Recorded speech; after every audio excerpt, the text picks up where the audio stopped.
ദാസികൾ എന്ന് പറയുമ്പം അണ്ണാച്ചി പറഞ്ഞത് ഒരു ചെറിയ സംഭവത്തിന് it can make a lot of difference. കാരണം ഒന്നാം വട്ടം കണ്ടപ്പം പെണ്ണിന് കിണ്ടാണ്ടം, ആ പാട്ടുണ്ടല്ലോ.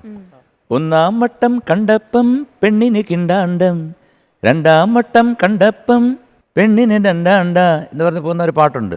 ഇത് ആക്ച്വലി പാടിയത് രാധിക തിലക്കാണ്. ഈ രാധിക തിലക്ക് പാടിക്കൊണ്ടിരുന്നപ്പോൾ വരുന്നത് ഒന്നാം വട്ടം കണ്ടപ്പം എന്നേ വരുന്നുള്ളൂ. പല പ്രാവശ്യം പറഞ്ഞു കൊടുത്തിട്ടും പറ്റുന്നില്ല. ഒന്നാം വട്ടം കണ്ടപ്പം ഇത്രയേ ഉള്ളൂ. ഒന്നാം വട്ടം കണ്ടപ്പം എന്ന് പറഞ്ഞ പമകരുക എന്ന് പറഞ്ഞ് വേറൊരു സംഭവത്തിലോട്ട് സ്വഭാവമാണ്. അവസാനം എനിക്കിപ്പോഴും പറയാൻ മടിയുണ്ട്. കാരണം മാറ്റേണ്ടി വന്ന് ആ ചിത്രം വന്ന് പാടി. അപ്പം ചെറിയൊരു കാര്യമാണ്, but makes a lot of thing. Thank you അണ്ണ. അല്ല മോനിപ്പോൾ പറഞ്ഞ മനസ്സിലായ ചക്കരെ എന്താണ്? അപ്സരസുകൾ നിന്റെ അപ്സരസുകൾ നിന്റെ ദാസികൾ ദാസികൾ മതി ദാസികൾ ആ ദാസികൾ. അതിന് വേറെ സ്വഭാവം.